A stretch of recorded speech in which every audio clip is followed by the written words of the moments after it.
Listeners, my name is Shannon Cooney from Merrick Property Group Real Estate Agency and a very proud sponsor of the Parra Cave Podcast.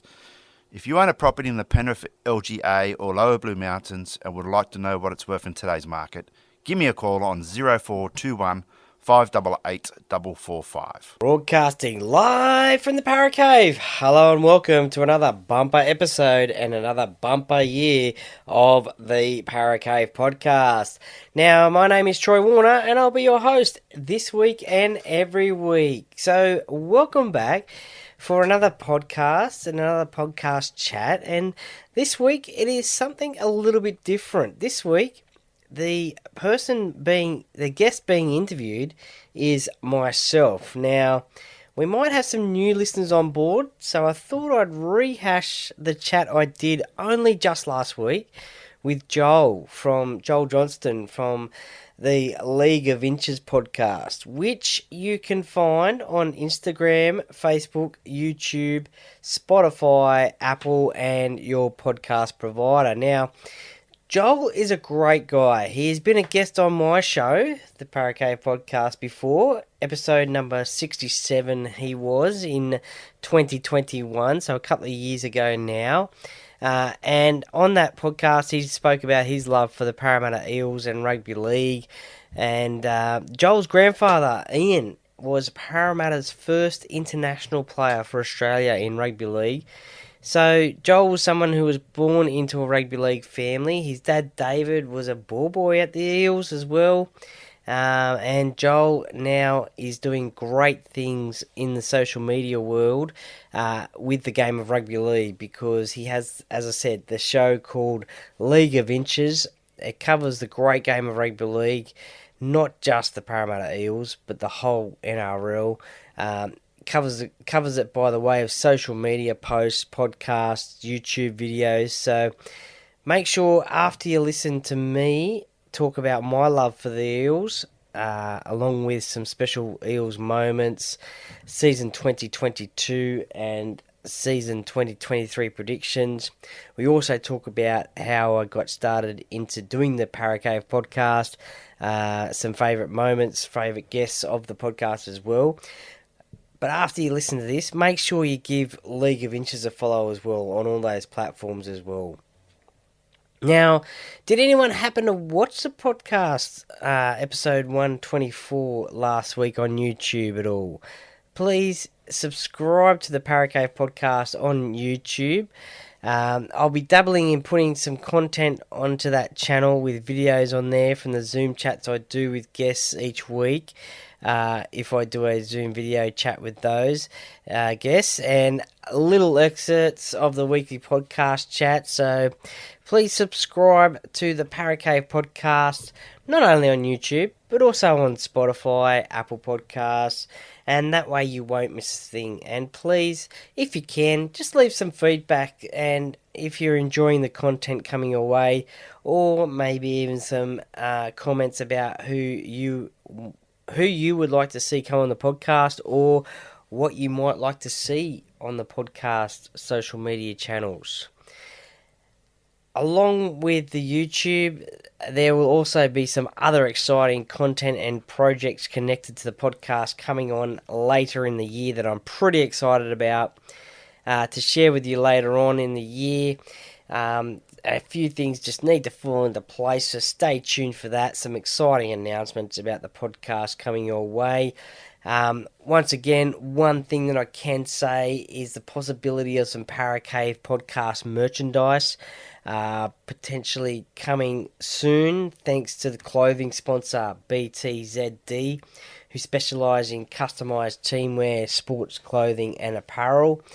More details to come soon, but stay tuned for that one. But in the meantime, if you're interested in any team sportswear, simply head to www.btzd.com.au for more details and see what they can do for you and what they also do as well. So thank you very much, BTZD, for coming on board with the podcast.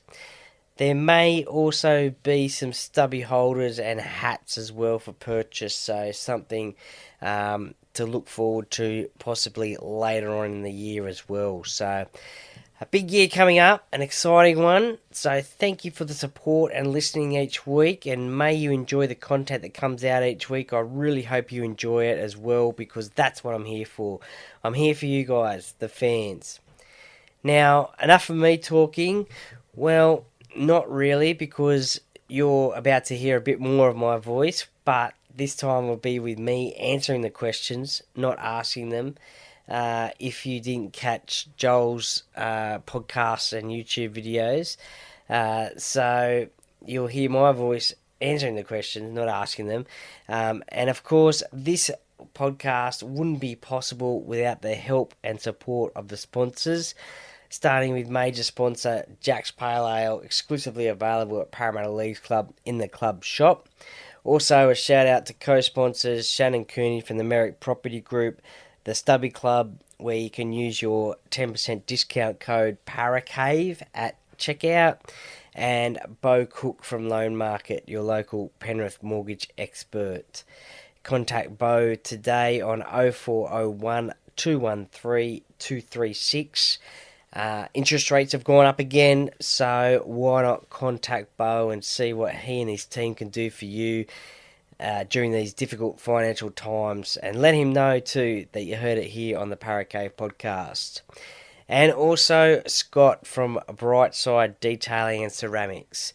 Scott is a certified detailer with 20 years experience in the industry, and he does everything from car detailing, paint correction, ceramic coating, and also headlight restoration as well.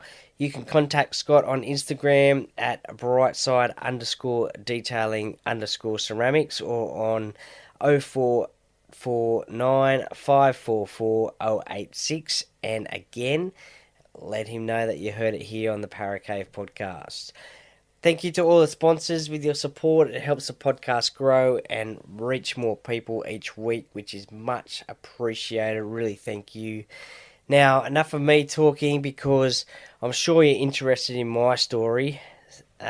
If you haven't heard it before, it's a little bit different as well. As I said, a little bit about the podcast and my support for the Parramatta Eels. So, as Hindy says, get a beer, coffee, whatever you want. Sit back, relax, and enjoy. And let's get into the chat with myself, Troy Warner.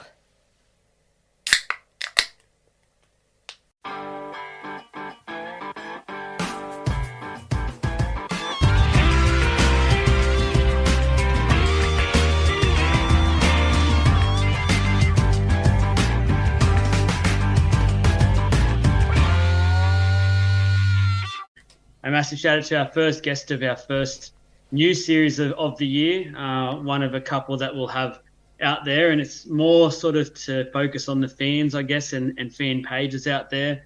Me personally, obviously having a page myself, but I try and be around a lot of the clubs. I love the coming down into it and talking to the people that run these pages for all their teams, and how passionate they are, and the stories that they all have for their teams. And same with fans as well. So this series is all about getting the fans' point of view for just their club alone. So we won't be delving into any of the issues currently in the NRL and all those sorts of things, or the games. It'll just be that focused on that team. So Troy, really appreciate you coming on. You've got everyone by now probably knows who you are. You've got the Parra Cave in the background for those watching on the video.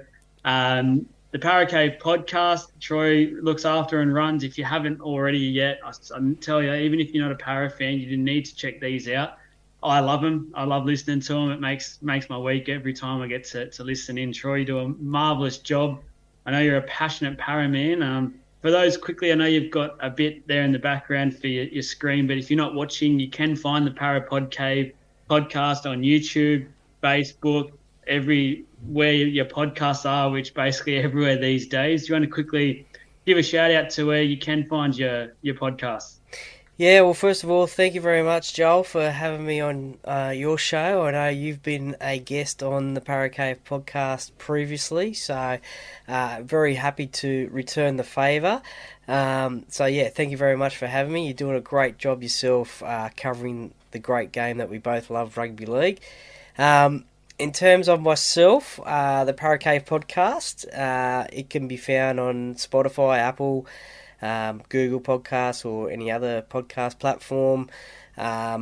YouTube as well, putting a few videos up there from time to time of little clips and breaking each episode up into like 2 parts so people can watch them as well. And I've actually just recently delved into the world of TikTok as well. So I've got the podcast on TikTok as well. So Instagram, Facebook, TikTok, Twitter. So it's all over the place. So we'll see how that goes. My apologies, I'm not on TikTok, sorry. So I wasn't sure of that platform there. But look out, you can see Troy doing his dancing now on the platform, which would be fantastic to watch. Look, obviously this one's about the fans and about your team, which clearly you can tell it's the Parramatta Eels, and a bit of bias, it's my team as well. But how long have you supported Parra, and why did you choose Parra? Okay, so it goes back to 1986. So what's that, 37 years now? So as you and I and many other Parra fans get reminded, that's how long it's been since we've last won a competition. So thank you everyone for the reminder. So it's pretty etched in my head anyway, because that's when I started following Parramatta, because my first vivid memory of watching the Eels was the 1986 grand final. On the lounge in the PJs, used to get up, well, that year anyway, and years afterwards as a kid, used to get up in the morning. I think President's Cup or under 23s as it was back then was about 10 o'clock kickoff, I think, and then your reserve grade was about midday, and then I think the main game was at 3 o'clock. So in the PJs, just sat on the couch and watched it all day. The reason why I supported Parramatta is so Mum and Dad weren't really sports fans. I mean, they liked a little bit of sport, but they weren't really into sport as much as what I am in today, or any other sort of parents out there as well. But the way it goes is when Mum and Dad were together, my dad used to have a mate come over, as you do he used to come over once a week, sometimes twice a week, just to visit, hang out. And he was from Guildford, so right in the heart of Parramatta territory, and he was obviously a Parramatta supporter, so he used to talk to Dad about it a little bit here and there, about the good times. Would be like, yeah, go Parra and all this, and then the not so good times would be like, bloody Parramatta, and the frustrations that I'm sure you and I have had many over the years. So I guess as a 8-year-old kid, it sort of probably just stuck in the head. I guess he was talking Parramatta Eels all the time, and I've lived in Penrith pretty much all my life, so that's a bit of a funny thing as to why I go for Parramatta. But yeah, so he went for Parramatta. He talked about Parramatta and stuck in the head, and pick and stick, and yeah, here I am today. The rest is history, and look at you go now. So a massive Parra fan, obviously, and when you first started, you obviously had the likes of Sterlo, Price, the list goes on, Kenny. Any player in particular stood out to you in that time when you first started going for the Eels? Yeah, so I always say this, in those early days it was probably Sterlo that I probably found to be my favourite player. My first Eels jersey from 86 had a 7 on the back, and one a few years later had a 6 on it, but more a Sterlo fan. And then he retired in 92 due to injury, and then it was there probably wasn't a real favourite player from then. It was probably a couple here and there, and then it probably moved on to Hindy when he started. Yeah, I think that's a lot of Parra fans. I think it's more of a respect thing with Hindmarsh as well, in a way, is that sort of what he went through at the club at that time as well. And I know early on he had a little bit of success, but he was there for some really lean years, and he just continued to to be the front and center of the club for some time. And I think so many people, Parra fans, and probably just NRL fans in general, respect the guy. And he's always that one everyone thinks of straight away when you think about the players who haven't won that premiership, and you just wish there was a way just to get him one. He's a club legend for mine, and I think he's really, really up there when you talk about the greatest of all time, the Eels. So Yeah, definitely. And I think, even though the players that came before him and like in Sterlo's era, I've grown to, watch replays and, watch all their highlights, and, I've grown up rewatching their careers, and they've obviously come into the favourite players realm as well. But back in the day, it was Sterlo, and I've had the privilege of interviewing Sterlo and Hindy and Ray Price and Steve Ella and Mick Cronin. Sorry, I haven't done Mick Cronin yet. I have to go down to Gerringong. Steve Ella, Brett Kenny, so Eric Grove. All these guys I've had the privilege of interviewing, and we've got a pretty good connection now. Yeah, in terms of back then and watching the games as a fan growing up, was there a game that sort of you remember watching, thinking, I actually love this club. This is why I really want to follow this club. And obviously people who are listening go, it's easy. You just started following 86. It's the grand final win. But was there a game even before that, or maybe afterwards, where the passion really became evolved for you and you were like, nah, this is my club? Look, there's not really one that stands out, to be honest. There is, as going for Parramatta after 86, it's some pretty lean times. There's probably always the little wins against Penrith is probably good that we're few and far between. Probably that early 90s period against the Broncos, where we sort of had the wood on the Broncos. When we ruined the opening of their stadium up there, when they were building Suncorp, they moved to ANZ Stadium up in Brisbane, and I think it was 12-4, I think it was. So that game stands out as well, and then the next year I think we had a draw against them, or we may have even beat them again. So we had a little bit of a good time against them, considering they were up the top and had all internationals in their team, and we were struggling at that time. There's also the win against Great Britain as well, in 92, the touring side. One game that also I remember standing out for me was Brett Kenny's last game at Parramatta Stadium. That was a great memory. I think it was a Friday night game. I think the club organised all the cardboard Brett Kenny masks, and that one stands out in those early days. So probably in the early days, those games stand out. Yeah, perfect. I think that Brett Kenny game was enough to make grown men cry, I believe. So saying goodbye to that absolute legend. I want to sort of now navigate a little bit into the Parra Cave podcast and ask a couple of questions about this. What made you go from a fan who I'm guessing was at a lot of the games no one knew, and sitting there either on the hill or in the crowd at Parra Stadium back then, and what made you go, you know what, I think it's a good idea to start this Parra Cave podcast? I was actually, so the whole idea of it sort of came about. I was on another podcast before this, and sort of got a little bit of a taste of it, and then I left that podcast, and I thought, well, I enjoy what I was doing there, and look, I think I could probably give it a crack, give it a go, and podcasting seemed to be the thing that everybody was doing at the time, and we've both seen how it's grown over the last 5-10 years.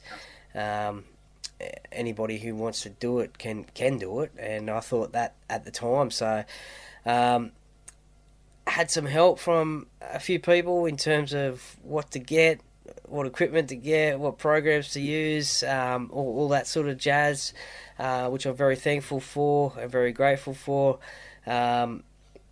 'Cause they had podcasts themselves, so they knew what they were doing, and I just thought, I have a relatively good memory and mind and thoughts about the game of rugby league, and I just wanted to interview people. So I thought, I'll give it a crack, give it a go, and at the time that I started, a lot of people probably I probably made it a little bit easier. I knew a few people that I could get onto the show, which was good. And then it's just, as sort of my profile has sort of lifted a little bit, people know who I am, and that sort of, come on. Now. No, I wouldn't go that far, but they come on and they see who I've had on the show before, and the high caliber guests come on. And the other part also, I'm sort of, I've the last couple of years I've done like yourself doing now with myself, the fan interviews. I was basically doing those as Parramatta based fans that I knew, and because I just love to hear the rugby league stories. But these days I'm slowly going to be opening it up to like yourself, so maybe a little bit of competition, I don't know, but friendly rivalry, but open it up to all clubs, and listen to their stories about supporting their team in the game of rugby league, because not only will it bring back great memories for them, it'll also bring back great memories for me as well, no doubt. Yeah, no, I agree with that, and always like a bit of friendly competition. It's always good. There's a lot of people out there listening to podcasts, driving around. You can never have enough to listen to. I know I listen to probably 3 or 4 a day, so the more they can get through, the better. So in terms of how long have you actually had the Parra Cave podcast for those who don't know? Yeah, so probably 3 years now. So 2020 was my first episode. So up to 124 this week. So so May 2020 started it then. So it's been around for about 3 years, and 124 episodes, looking to put more episodes on a week, and it's going well. I'm really enjoying it. I think it's going really, really well, and I think as a listener, and not even talking as someone who knows you, it's good to see how far it's actually grown from being so small to basically being a fan. It's good to hear that story, from being a fan on the hill and supporting a club to now being where you're at, and it's going to be even further down the track. I think it provides a lot of inspiration and motivation for fans out there to say, you know what, you can be a bit like it's hard work, and I bet if I've asked you the question, I bet you get guests where you're sort of crapping your pants a bit, thinking, I don't know if I can do this one. Has there been anyone that you've interviewed so far where you've had the butterflies? Oh, look, to be honest, I get the butterflies with everyone, to be honest. Because you don't want to embarrass yourself, and it can be nerve-wracking sometimes, the profile of the person, and you think, that probably that initial like phone call and when you start that podcast chat, that's probably the hardest part, but going through it's probably a little bit easier. Depends on the person as well, so someone like yourself we've got a great rapport with, and it's like with mates talking, so that makes it a lot easier. And some of the stories that you hear make you really enjoy them, and you finish the call and you think, I really enjoyed that chat. And then I guess the more you do, like anything in life, repetition, it gets a lot easier, and Even for me, 3 years later, I usually take a break during December, January. So then when you start back up and you think, oh, that first one's going to be a bit awkward to do because you haven't done it for 2 months. But once you get back into it, it's a lot easier. Yeah, it gets just that flow-on effect after that. So 124 episodes or so.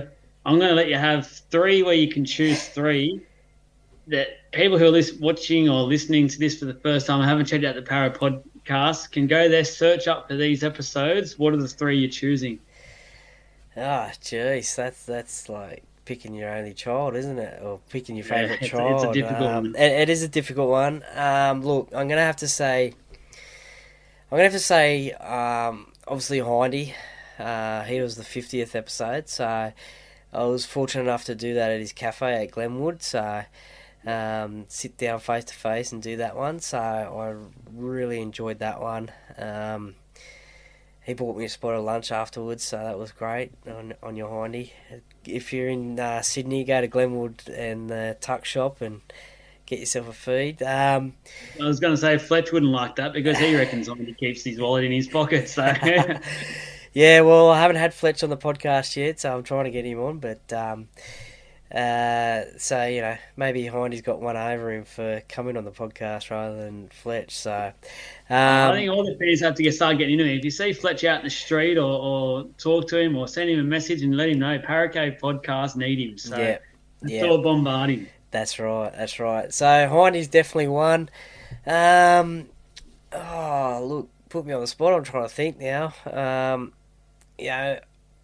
Probably my highest rating one is probably Brett Kenny. Yeah.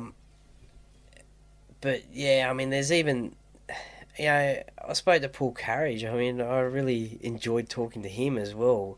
A lot of fans bag him, obviously for that '98 prelim final against the Dogs. But just to hear his words and his honesty about I stuffed up. I didn't have the greatest game that day, and it cost me my career.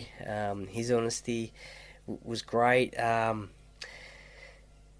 Just trying to think, to be honest. So probably Brett Kenny, Hindy. I'll try and pick a non-Parramatta player because obviously they're always going to be the favourites, I guess.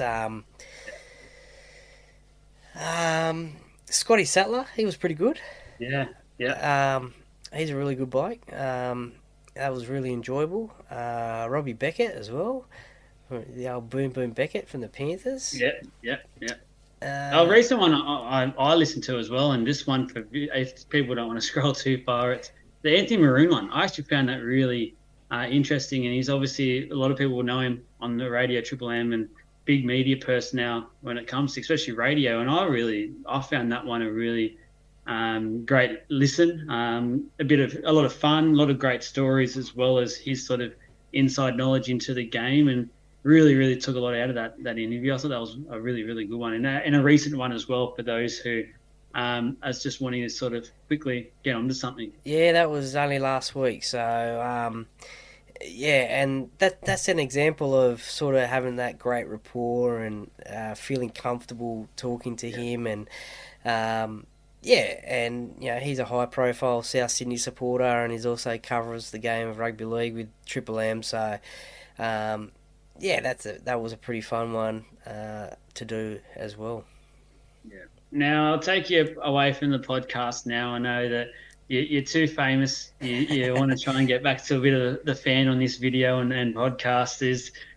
I want to take you back to last year, and I know as a Parra fan, it was a year where it just felt like it kept going up and up, and the mountaintop was there, and we sort of you've reached it, but you sort of didn't reach it in a way. The grand final, that loss to the Panthers, and you're living in Penrith, so it would have been even harder and tougher to take, and you would have had it shoved in your face for a lot longer than a lot of Parra fans who could have just probably closed themselves in a room and cried for days. So how were your emotions? I know the year was a success, but in a way it kind of wasn't as well, because I think for the Parra club, they've got to that stage now where they can be in that mould of a top 4 club, and they are wanting that success, especially after the squad that they had built coming into last year.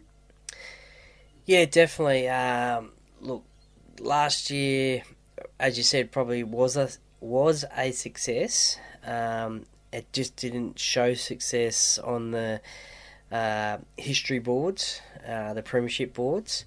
To have both the men's and the women's teams in grand finals, that's a massive effort. I mean, I know that not every NRL club has a women's side, but still, it's the first time that it's happened in the competition since the NRLW has been happening. So to have both of those sides in the grand final, that was a massive success. Memberships were number one as well, I think, in the NRL. So there was a success that way. The year sort of went. Again, it was like a roller coaster year. It was the ups and downs, and you have the loss against the Tigers and the loss against the Bulldogs, and teams that you're supposed to win, and then you just scrape into the top four with the win against Melbourne on the in the last round. So you get which you would have loved. You would have loved winning the Storm. Oh, absolutely. Especially to get that top four spot. Once that game had finished and we're in the top four, then you just thought, anything could happen. You get two bites at the cherry. Not that you'd want two bites at the cherry. Even though we were playing Penrith in the first round, I was confident that we were going to get them. Considering that we had got them twice in the year previous to the finals. A lot of people say, but the second game Nathan was sent off, and but that's football. We did break their home winning record at Blue Bet, so that was all right. So I thought, we can get the Panthers. Unfortunately, we didn't, but then got the Raiders at home in a final, and then a game against the Cowboys at prelim final. I was unfortunate, not unfortunate, but I watched it at Parramatta Eels Club. I wasn't able to get up to Townsville, too expensive. Everything jacked up. Oh, absolutely. I do know people who did get up there, so they were quite lucky, and they enjoyed it. But yeah, it would have been great to be up there. But even still, to be at Parramatta Eels Club on that night, and then it was probably one of the most emotional nights I've had in a long time. The club just went off, and outside the streets just went off, and it was massive. And then, the grand final. Look, 2001, I bawled my eyes out when we lost. 2009, I was disappointed because we weren't expected to be there from 8th spot. So, and then I was even more disappointed the year after when we found out what happened. But that's another story. But for this grand final, Penrith were just too good. I thought the first 20 minutes we were probably, sort of matching it with them. 15-20 minutes, and then they just had all their grand final experience and big game experience, and sort of ran away with it there. It was 22-0 I think at one stage, and they'd already won the game. And then so I was disappointed again. I suppose the older you get, the different you get when you lose a grand final. But this one was disappointing. Pretty much got back straight on the train from Homebush back to Parramatta, and there was hardly anyone at the Leeds Club, so it was quite like a ghost town. People slowly started coming back to Parramatta Eels Club, so you could tell when the trains were coming back from Homebush. And then I actually stayed in Parramatta that night, and then I was going to catch the train home to Penrith, but then the darling wife said, "Oh, nah, it's all right. I'll come and get you.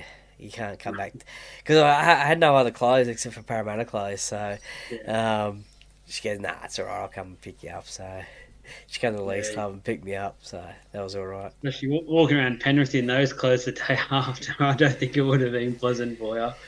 Yeah, not straight after the day after the grand final anyway. So now, the grand final's done, and I think it's sort of after that, the next week or two, it sort of starts setting in that a lot of key players are sort of leaving, and a lot of players that have had an impact at the club for obviously over the last probably 2-3 years, and that starts setting in, I think, and was there a bit of a concern from your point of view about what's coming this year at that time, or were you sort of excited thinking we're going to get him next year?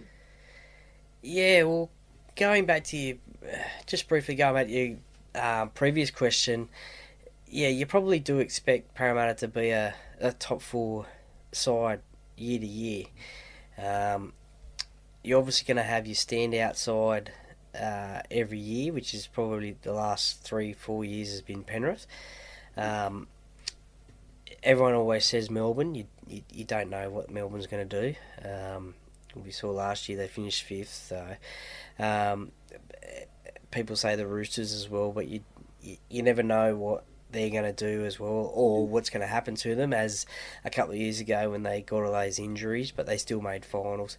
So yeah, I think Parramatta should be a top four side year to year. I mean, they've got the players on paper. To this question, was I disappointed about the players leaving, or concerned?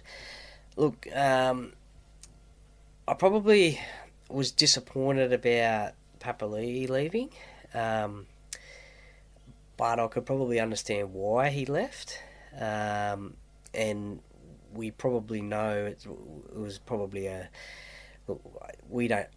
don't know for definitely what it was, but it was probably a money issue.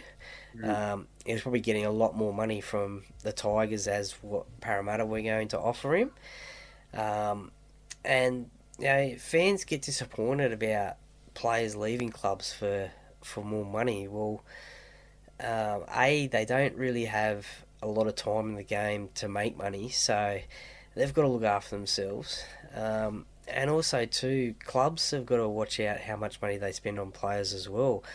I think that was probably Parramatta's downfall a few years ago, where we did pay a lot of overs for a lot of players. Going back, we've seen the Anthony Watmos, the Chris Sandow's, Foreign. So over those years, we've seen that happen. But I think we've cleaned that up a lot now. I think we're probably pretty good with our salary cap in terms of not paying those overs. So I could see why he left. I could see why Ray Stone left. He was looking for an opportunity to play consistent first grade. New Queensland life for his family, I guess, as well. Murata Nekore, he wanted probably to go back to New Zealand, where he's from. So, you can't blame that. And I think I heard him say in an interview as well that he might have said that to Brad last year or the year before or something, that one day he wants to go back there. So an opportunity came up for him. Reid Marnie's a strange one, a different one. Really disappointed that he left. Considering that he came from the Bulldogs, who didn't want him, and he came to Parramatta, we made him what he was. And again, it was probably a money issue. I don't know how much difference it was in terms of what the Bulldogs and Parramatta were offering, but that one's probably the most disappointing one. I would have liked to have seen him stay. And the fact that he could stay with Dylan and, Dylan, Mitch, or Mitch is probably a little bit older now, but sort of that younger brigade, stay with those. So he was probably the most disappointing one, but, at the end of the day, Parramatta is a development club, so they will develop players that are worth for other clubs to go chasing for and want. So I use probably Jack Murchie as an example, one of our new signings. He's come across from the New Zealand Warriors. Pretty good, solid first grader. He does his job, does his tackles, does his job. But he's not a superstar. And that was the same as Papali'i when he turned up as well. He was a fringe first grade. Well, he played first grade over at the Warriors, but wasn't a superstar as well. He's come over to Parramatta, had two cracking years, and the Tigers offered him a lot of money. So, we are a development club and develop players into what they are, and it just shows you that the amount of rep players that we had in the World Cup, the amount of State of Origin players that we've had over the last few years as well. So, look, I think the replacements will probably be... we've lost a bit of talent, but I think the replacements are, reasonably just as good.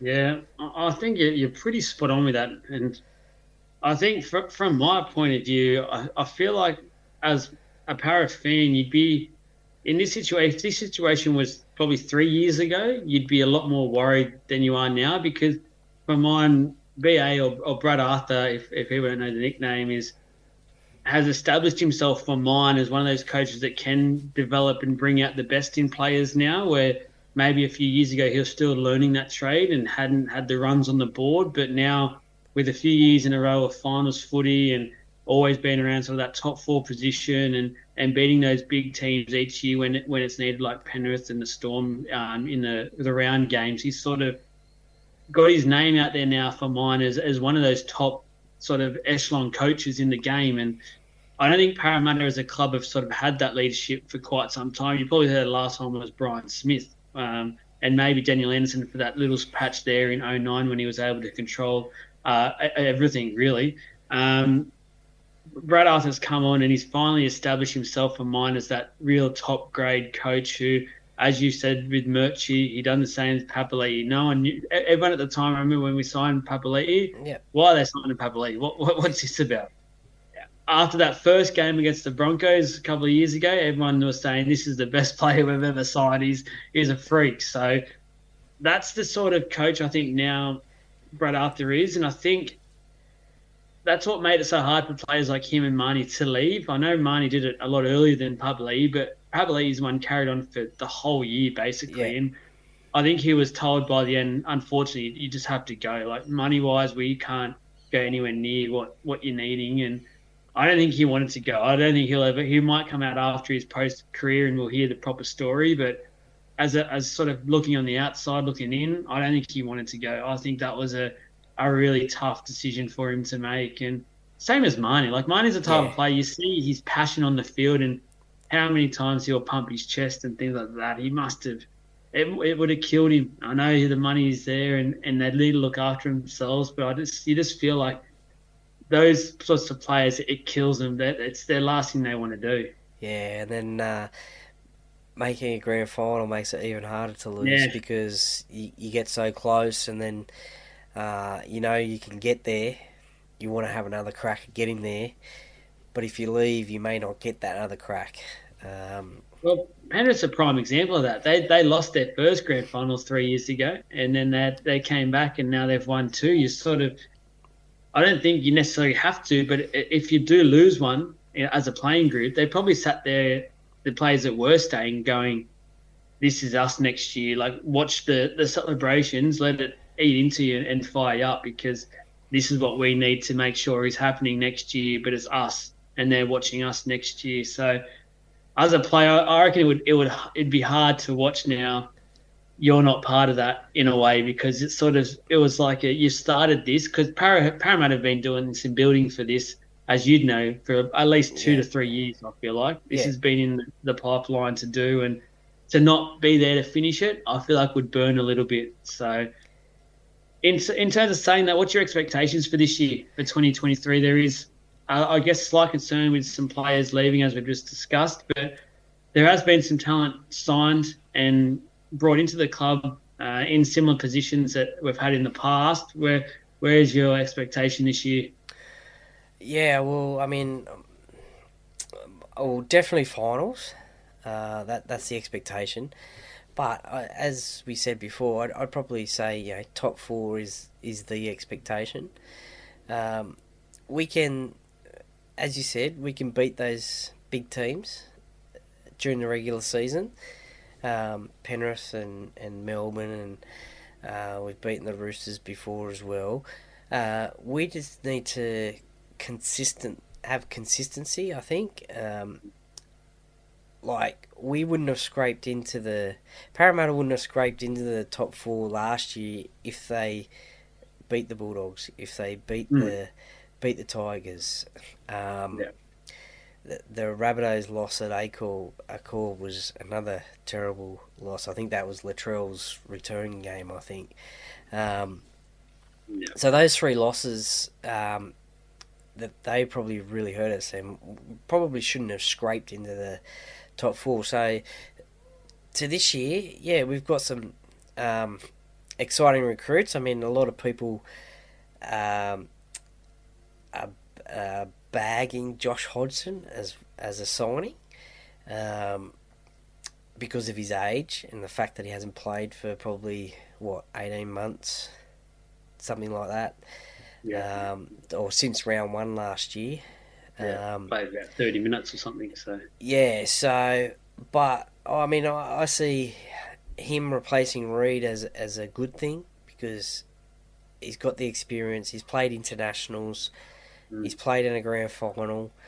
A few years ago it was probably Cameron Smith number 1, and then Josh Hodgson number 2 is the best hookers in the game. So, and having 18 months out of the game, potentially that could further his career. Maybe might make him fresher. He's looking strong. Well, he's definitely looking strong. Yeah, I think he's come out and said that those photos were photoshopped, but geez, there's the guns on him. He was challenging. I've seen other photos, and I don't think you can Photoshop that many times, because I've seen others, and it definitely looks like he's been putting in the work, which I think is a good lead into the next question for you, and that's a player to look out for this year, and it could be for many reasons. It could be a young gun that you like the look of coming through the grades, or it could be an established star that you feel like this is their year to really stand up for. Which player do you feel like is the player to look out for? Okay, so we all saw Dylan Brown have a breakout year last year. Sean Lane had an amazing season last year. I think they'll probably be still the same and consistent in their performances. I think the one person that everyone's been talking about and has probably been a great signing is Jermaine Hopgood. Everyone's got huge raps on him. He's come from Penrith, so he's come from that Penrith system. He was the New South Wales Cup Player of the Year last year, player in the grand final in the, what do they call it, the Interstate Challenge. It's a big signing. I know for a fact Penrith didn't want to lose him, so yeah, it's a big signing. Yeah, definitely. He's playing in the Indigenous game this weekend, so and he'll probably get with Ryan Madison suspended for 3 weeks, he'll probably get that probably his spot for 3 weeks. So yeah, really looking forward to seeing him play. And probably also too,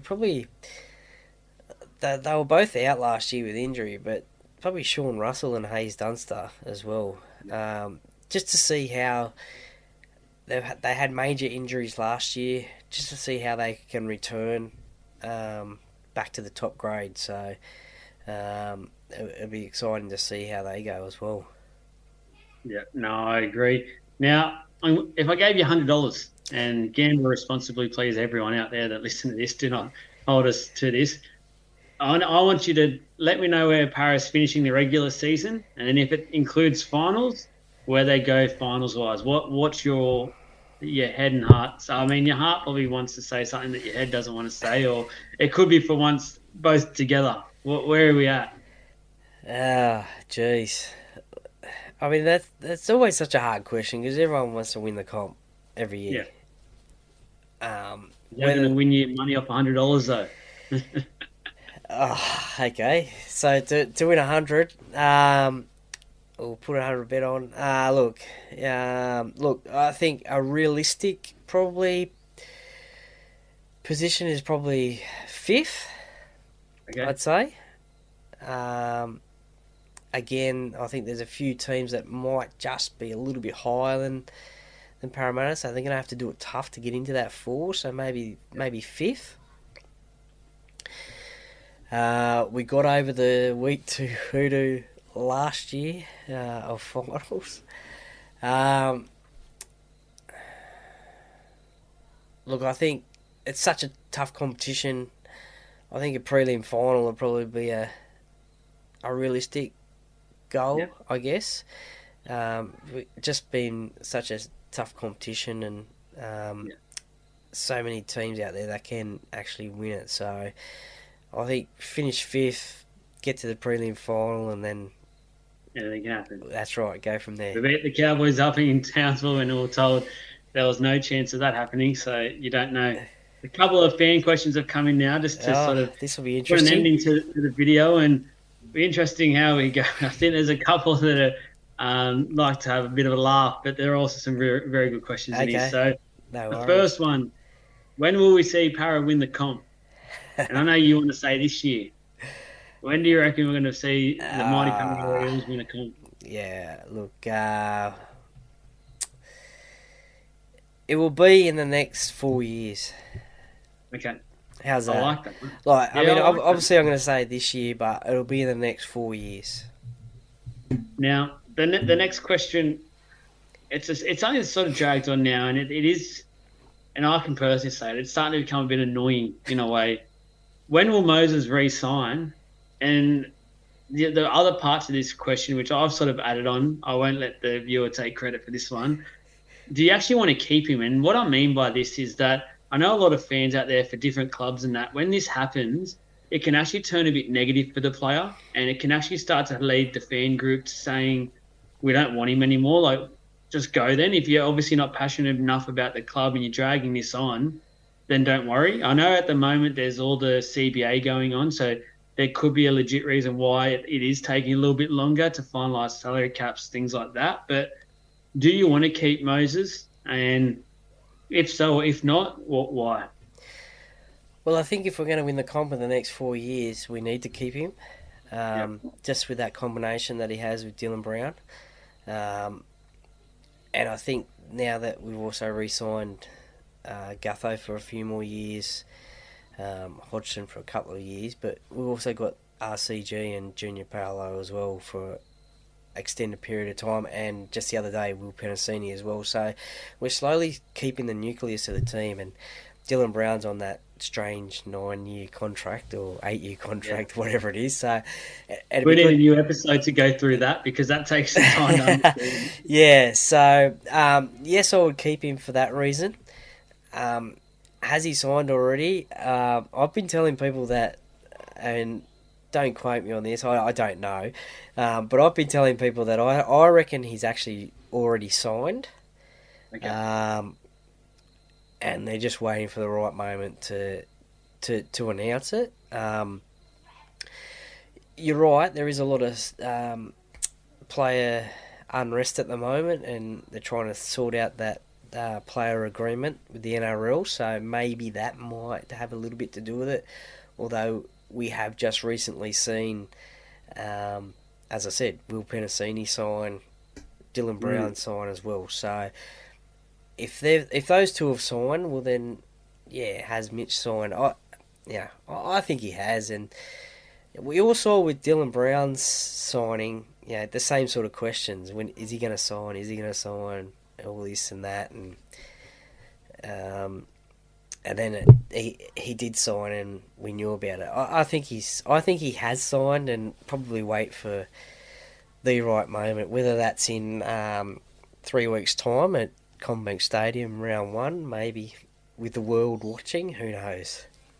Look out! He's already made his home scoring in the corner the first week there, so he loves the place. It might be the case. They might want to do a little, or maybe a pre-season gift to the fans out there that are eagerly waiting for this news. I know a lot are, and I just as a Parra fan, you just hope it hurries up and does get solved either way, so that way the club can move on and look for the next target, or they can build, and he's obviously the player they want to build around with Dill Brown in the halves as well. Last fan question for you, and this is a bit of a funny one. I reckon you can probably guess who this is from. Do you wear Parra merch every day? Yeah, I probably do know who sent that one in through, and well, the answer is probably yes. Yeah, I do. You know, as I said before, even living in Penrith, I'll wear it around, and it's probably because I've got so much of it. To be honest, I don't really have much anything else to wear, but yeah, that's it's either Parramatta stuff, or it's probably Cold Chisel shirt or AC/DC or something like that.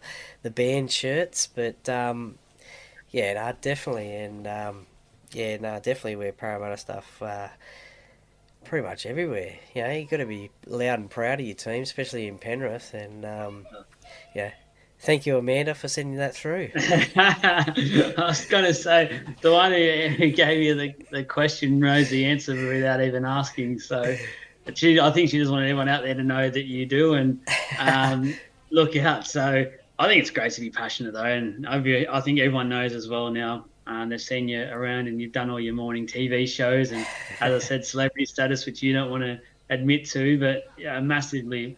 I think for you, you're a passionate fan, which is great to see, but you're also not biased. You're also very honest with everything that you see, and I think I love that about the fans that are like that, and I think there's a realism there that you really appreciate, and I think a lot of fans appreciate it, and I think that's why you can do things like walk around, say, Penrith in your Parra gear, and you do probably cop a little bit at times, but you'll probably get respected as well, because a lot of the community, as I said, do know you and know what you stand for, and it's great to see. So I really appreciate out there what you do, and the fact that even after a grand final loss, the next day, you're in your Parra gear.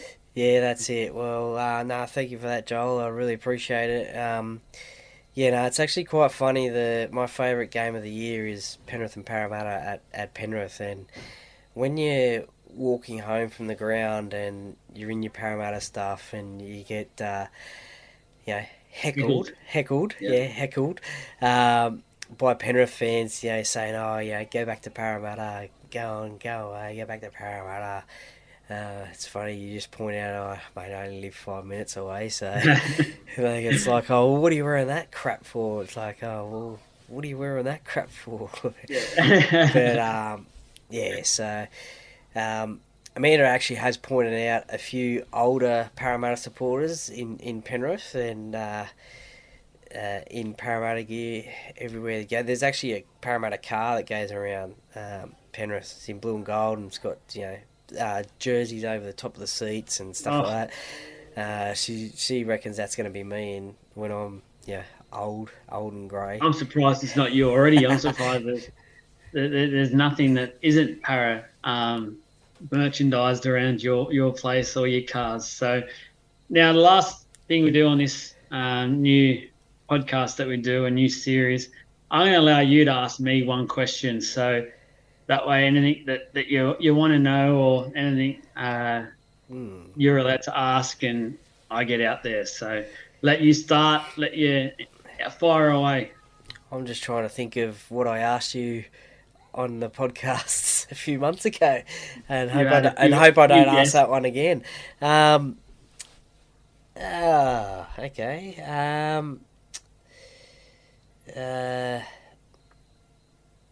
Oh, jeez. Put me on the spot with that one. I'll put you on the spot with this one. So, of you personally, or rugby league wise, or anything. Okay. Okay, so you've got an open checkbook. Don't worry about a salary cap. Yep. Who is the one player, past or present, that you signed for Parramatta and why? Jonathan Thurston comes to mind straight away, and I think just because, and this is nothing on Moses, if he does resign, I love him for it, fantastic. But I feel like maybe in the last year or two, he wasn't quite there mentally, and I think his game got away from him a little bit, and I think it has cost us at times, just because and we've heard the players say it, he's so big on this playing group, his attitude and in-game awareness impacts the team so much. Yep. Where I think if we had, say, Thurston, even last year, the year before, I think we'd go ahead and win the comp personally. And I feel like if he had someone like Thurston who just controls things so well around the Gutho and Dills Brown, all he has to do then is worry about running, really, and putting Lane in hold, which he does easily anyway. Yep. Imagine Thurston being on there in his prime, being able to just run the show. I feel like that's the missing ingredient because we've got the forward pack. We've had the forward pack now for a number of years. And any playmaker, and Thurston said it in plenty of podcasts he talks about, he says as long as you've got the forwards, you can do the rest. You can have no-name backs, to be honest. And I think we've seen Bennett in the past do that. He'll have no-name back line and just have big forwards that know what to do. And the halves are your main money makers. And I think that's Parramatta. I think at one stage as well, and I think Thurston's come out and said this, we were trying to sign him. And we actually got kind of close to getting him in at one stage, but he thought, no, I'll stay with the Cowboys. But, yeah, for mine, it's definitely Jonathan Thurston.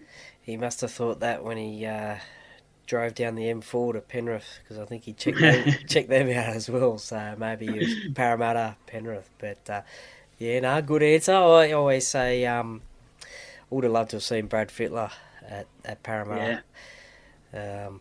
There was talk of that one day as well, but and then just recently there was Quade Cooper coming out and saying he might have been at Parramatta. So yeah, well, I think if Fittler plays in 01, I think there's no questions asked. We win the comp, so that's sort of a bit of a kick in the guts as you just think of those moments, and it is what it is. I think.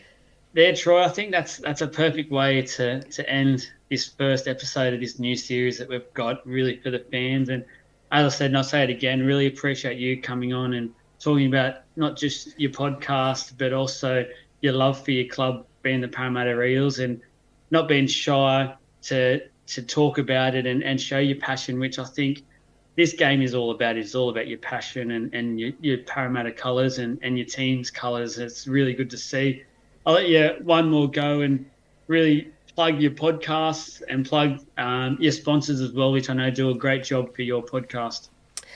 Yeah, thanks, Joel. Thanks for having me on your show. Really appreciate it. And, it's, as I said before, it's a great job that you're doing as well, talking to the fans of rugby league, because without the fans, you don't have a game.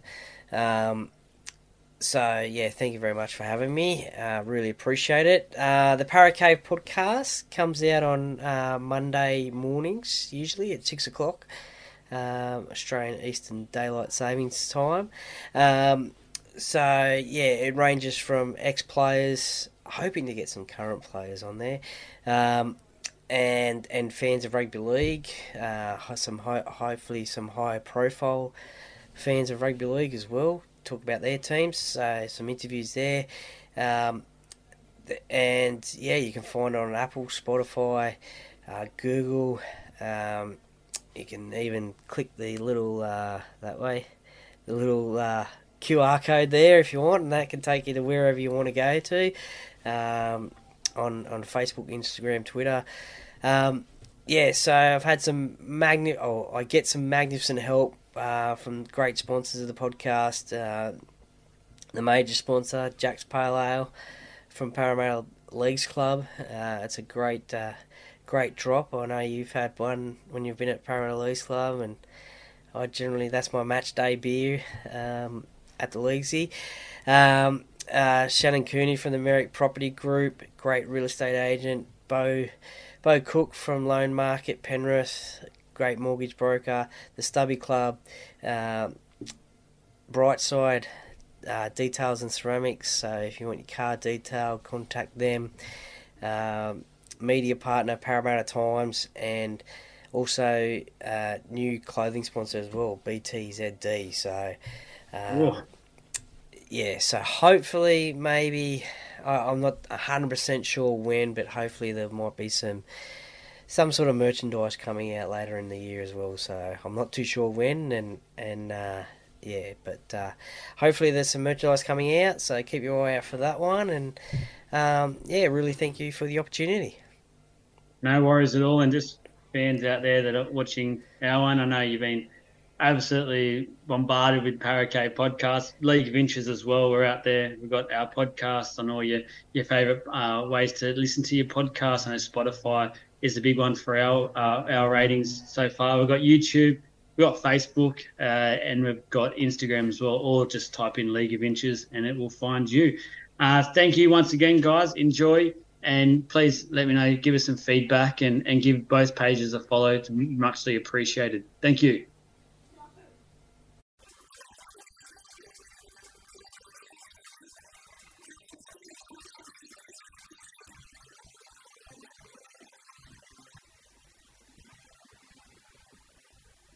Welcome back, and thanks for listening, and I hope you enjoyed a bit of my story about my support of the Parramatta Eels, and also a little bit about the Parra Cave podcast as well. And if you have any further questions or any other questions that you might think of, we might do a live Q&A on Instagram possibly, and we'll turn that into a podcast if that's what you would like. So if you've got some other questions of something that I didn't cover during the podcast with Joel from League of Inches, then yeah, send me a message, or we'll do a live Q&A if that's what you want. Thanks again to Joel for inviting me onto his show, League of Inches, for the chat. I really enjoyed it, and hopefully during the year as well we'll also collaborate a bit more as well on a few Parramatta Eels things, maybe rugby league things as well. But don't forget to give him a follow as well on social media, and also his podcast as well, League of Inches. Once again, a quick shout out and thanks to Jack's Pale Ale, the fantastic major sponsor of the podcast. Don't forget, Jack's Pale Ale is back and available to purchase in the club shop. Look, it's perfect for that Eels fan because it's got the Parramatta Eels logo on the can, or just that beer lover. Drop into the club shop and get some today, and keep an eye on the social media channels for what's happening at Parramatta Leagues Club each and every week. Thanks also to Shannon Cooney from the Merrick Property Group, who you hear at the top of this podcast each and every week. The Stubby Club as well. Head to www.thestubbyclub.com.au. Get your NRL merchandise. Use your discount code PARACAVE as well. Get your 10% off. Beau Cook from the Loan Market. Once again, his contact number is 0401 213 236. Contact him and his team and see how he can help you with your home loan and find you that best deal.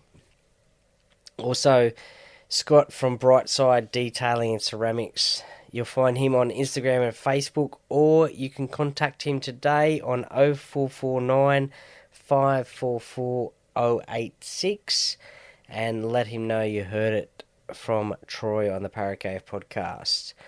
Also, the official media partner of the podcast, the Parramatta Times.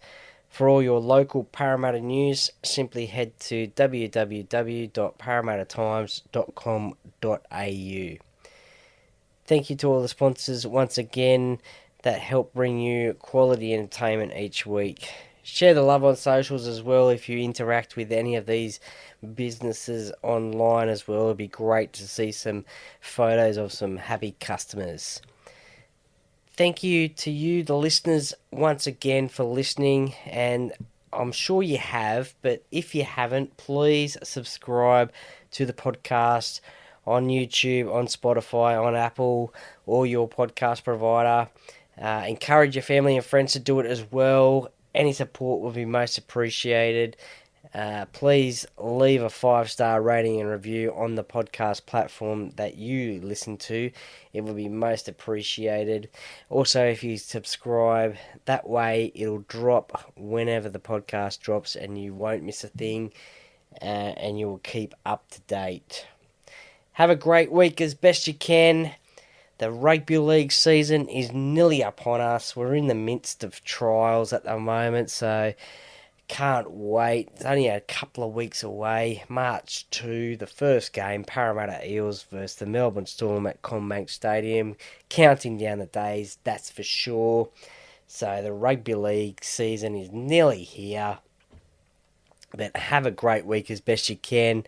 Follow the podcast on the social media channels for some interesting content, to see who's coming up on the podcast, both on Instagram and Facebook. Some great and interesting guests coming your way over the next few weeks, so stay tuned for that one. But to sign off the show, and as I always say, the Parra Cave Podcast, by the fan, for the fans. Go Parra!